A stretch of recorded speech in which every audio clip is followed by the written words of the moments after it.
the tragedy of the Japanese earthquake and tsunami in many ways demonstrates that we also can't overlook America's role, American agriculture's role in feeding the world.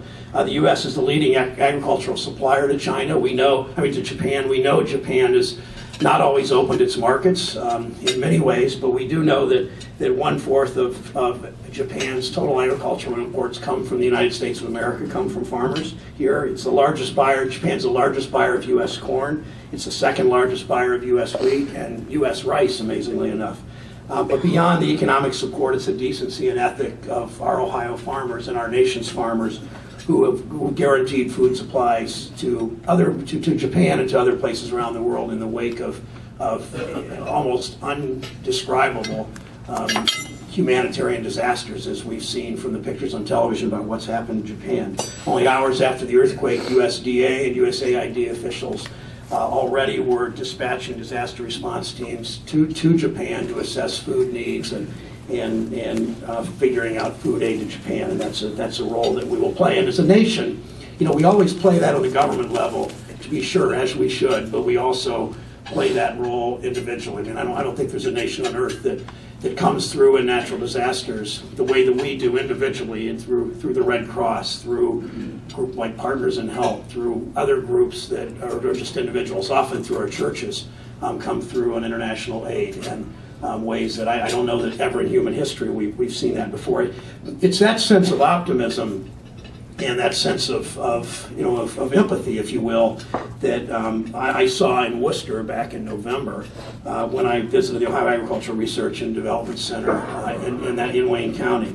As you know, as it recovers from tornado damage, nearly every building sustained some damage at the Worcester Station, the Research Center. The OARDC not only symbolizes how our community rallies together after a natural disaster, but it also symbolizes the future of ag bioscience research and development in our nation. I know how intensely interested and involved the Farm Bureau is in what goes on in Worcester and how important that is for all of us. As the only senator ever in Ohio to serve both on the Agriculture Committee and just recently on the Agriculture Subcommittee on the Appropriations Committee, I have Senator Byrd's seat. After he passed away, I was appointed to the Senate Appropriations Committee and sit on with Senator Cole as the chairman. Senator Blunt, as the ranking member, sit on the Agriculture Appropriations Committee. I'm working with Dr. Moser on what we do to rebuild that station. I've talked to Secretary Vilsack on a couple of occasions now, both in the Ag Committee and on the Ag's Appropriations Subcommittee on their involvement on rebuilding OARDC, and that's such a treasure in the state that Secretary Vilsack understands, and I know all of you understand. From the development of advanced bio-based products and energy to food safety solutions to new partnerships with industry, the center in Worcester is a cornerstone of development for the region. And again, is a major contributing factor, not just you individually on your farms, but what you do in the aggregate, what the Research Development Center in Worcester does to make agriculture our most important part of our economy. That's why I'm proud to announce today, it will be official later in the week, that I'll soon be appointed to be the new chairman of the Agriculture Committee, to be the new chair of the Subcommittee on Jobs, Rural Economic Growth, and Energy Innovation. So I look to you, to the Farm Bureau organizationally, but you as individuals on thoughts and ideas you have about what we do with rural development, how we can help maintain a prosperous agriculture in this state, what we can do with rural broadband, what we can do with a whole host of agriculture issues that directly impact on you and your farms and on the communities which you're nearby and which are near to you and important to you. So the committee will focus on ensuring we're making the right investments in infrastructure like rural broadband that allow rural small businesses to expand and to flourish. I mean, you know what's happened to economies.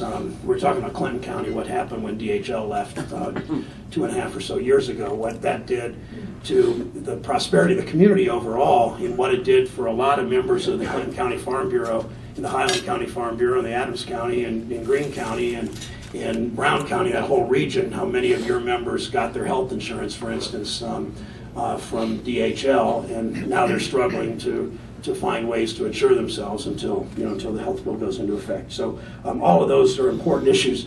Another point I wanted to mention is the farm. With a lot of these things we can't do as important as rural development is done in the right way. We can't do without a strong safety net and a strong farm safety net that serves Ohio farmers and is responsible for taxpayers. That's where the upcoming farm bill negotiations will be so critical, particularly in the era of tight budgets, and understand agriculture like everybody else, and really everybody else, and that includes defense. That includes everybody else is going to suffer budget cuts. I mean, that's what we need to do.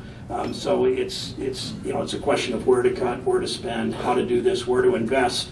It doesn't mean that the federal government abandons agriculture by a long shot. It does mean that the Farm Bill is going to look at some things like direct payments, especially direct payments in excess of hundreds of thousands of dollars, which affects few in Ohio, many in some other places in the country. I'm confident that because of Farm Bureau input and others, we can make the right decisions that support farmers when they face drops in prices or natural disasters. The 2008 Farm Bill, as you remember, included I think it benefited Ohio farms. I think it benefited Ohio farmers.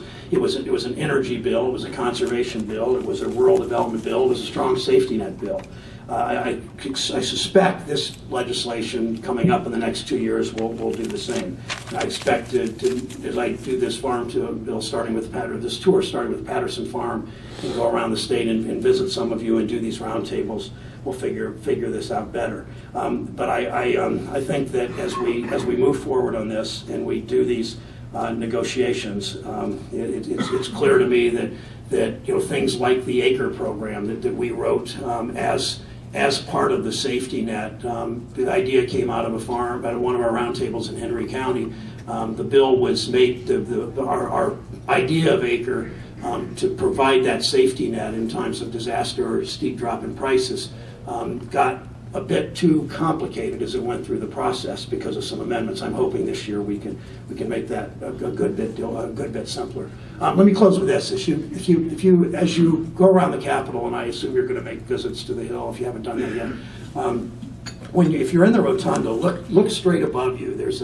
It's called the apotheosis of Washington. It depicts George Washington ascending into heaven. It's this remarkable painting painted, I believe, in the 1860s and 70s and 80s, and it shows flanked to Washington's side are the goddesses Liberty and Victory, with 6 groups of figures depicting America's strength: war and science, in marine and commerce and mechanics.